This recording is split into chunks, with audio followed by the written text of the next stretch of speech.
Hi అండి అందరికీ. ఈరోజు మనం పచ్చి పులుసుని ఎలా చేయాలో చూద్దాం. చాలామంది చాలా రకాలుగా చేస్తారు. కానీ మన స్టైల్‌లో మనం ఇలా చేసి చూపిద్దాం. ముందుగా చింతపండును నానబెట్టి దాని నుంచి గుజ్జు తీసి దాంట్లో తగినన్ని వాటర్ వేసుకోవాలి.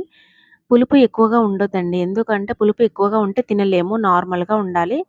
దాంట్లో వాటర్ వేసుకొని చిన్నగా కట్ చేసుకున్న ఆనియన్ ముక్కల్ని కూడా అందులో వేసేసి దాంట్లో నువ్వుల పొడి యాడ్ చేయాలి.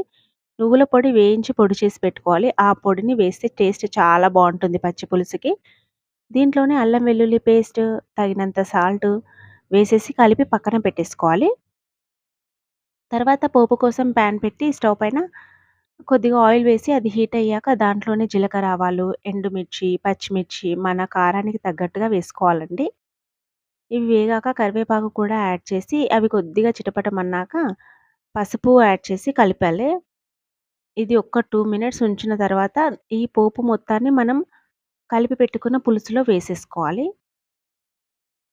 ఇది వేసేసుకున్న తర్వాత దీంట్లోనే చిన్నగా కట్ చేసుకున్న కొత్తిమీరని కూడా కొత్తిమీరతో పాటు కొద్దిగా బెల్లం కూడా యాడ్ చేయాలండి. బెల్లం అంటే వేయనట్టుగా వేయాలి. ఎక్కువగా వేయకూడదు.